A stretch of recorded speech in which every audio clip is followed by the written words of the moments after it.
Students, আমি Sudhir Chandra Mondal, Nabarun survey and polytechnic institute থেকে online ক্লাসে তোমাদের স্বাগত জানাচ্ছি। আজকে আমি first semester serving civil and computer department থেকে ইংরেজি বিষয় নিয়ে আলোচনা করছি। তোমার আজকে ইংরেজি বিষয়ের টপিকস হলো গ্রামার। গত ক্লাসে আমি তোমাদের ট্যাগ কোশ্চেন নিয়ে কিছুটা আলোচনা করেছিলাম। আজকে আরও কিছু নতুন নতুন নিয়ম নিয়ে তোমাদের কাছে উপস্থাপন করব।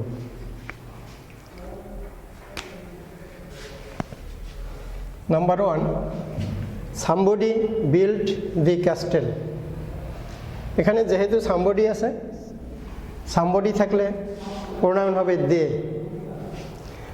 তো এখানে বিল্ট আছে, past indefinite tense, BUILD, built past ফর্মে হলো BUILT, বিল্ট, পাস্ট পার্টিসিপল হলো বিল্ট। তো পাস্ট ইনডিফিনিট টেন্সে থাকলে আমরা ডিড দিয়ে প্রশ্ন করব, তাহলে হবে didn't they। Number 2, everyone was present। everyone থাকলেও আমরা প্রোনাউন দে নেব। এখানে ওয়াজ আছে, তাহলে হবে wasn't they।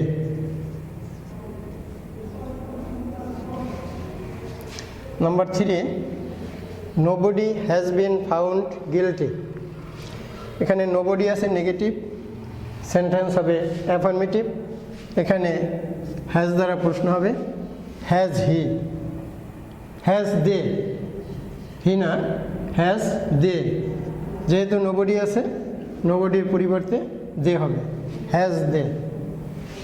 তো আমরা হ্যাজ দে না করে হ্যাভ দে লিখলেই ভালো হয়।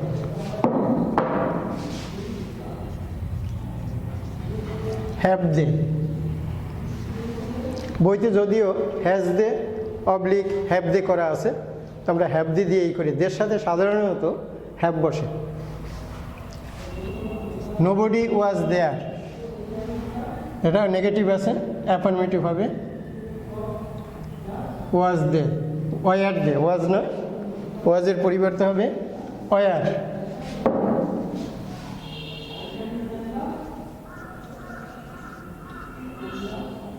War they.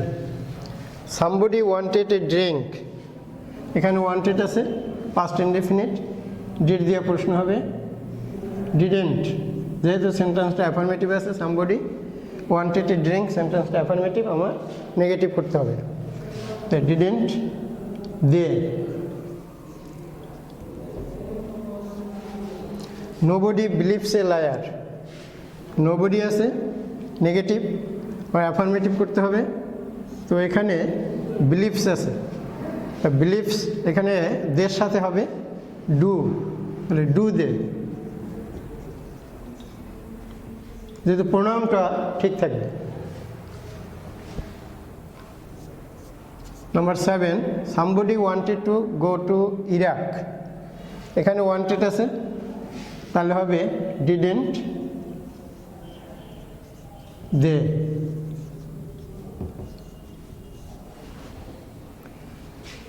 Number 8, something has happened. আমরা জানি সামথিং, নাথিং, এভরিথিং এগুলো যদি থাকে তাহলে প্রোনাউন হয় ইট। এখানে আছে সামথিং হ্যাজ, তাহলে হবে হ্যাজেন্ট ইট, সামথিংয়ের পরিবর্তে ইট। নাথিং ক্যান হ্যাপেন, নেগেটিভ আছে, তাহলে হবে can it.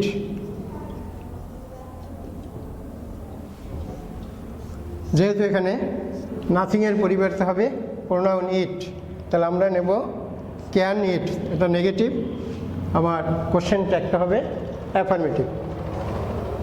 Hair is the money. এখানে ইজ আছে, তাহলে হবে ইজেন্ট। হেয়ার হেয়ারেই থাকবে।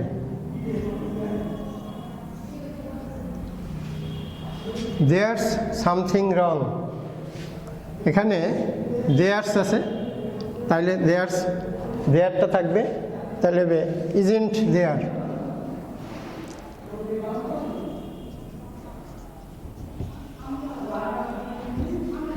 দেয়ার যদি সাবজেক্ট থাকে তাহলে দেয়ারই হবে। দেয়ার ওয়ারেন্ট এনি প্রবলেমস, এখানে ওয়ারেন্ট আছে, নটটা বাদ যাবে, তাহলে থাকে war there.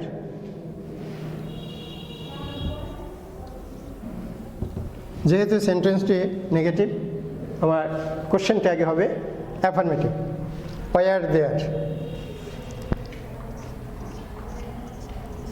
It rains,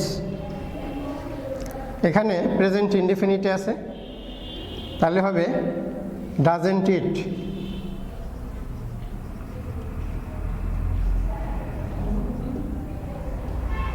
it 14 it's beautiful day, it's আছে, আমার এখানে হবে isn't it.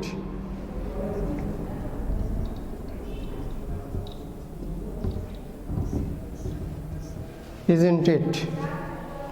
There's little water in Bangladesh, in Buriganga.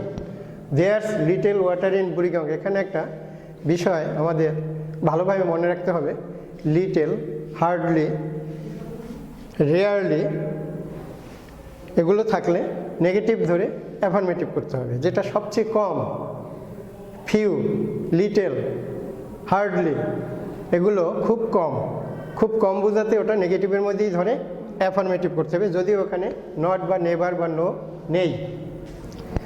তাহলে এখানে লিটেল আছে, নেগেটিভ ধরে আমার করতে হবে দেয়ার্স, তাহলে করতে হবে ইজ দেয়ার।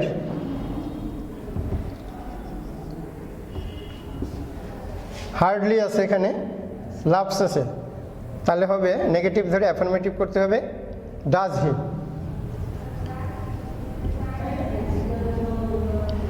রেয়ারলি আছে, খুব কম, রিমেম্বার্স আছে, এটাও নেগেটিভ ধরে অ্যাফার্মেটিভ করতে হবে ডাজ হি। লাস্ট ফিউ আছে, ফিউ পিপল, এখানে ওয়ার আছে, নেগেটিভ ধরে করতে হবে ওয়ার দে।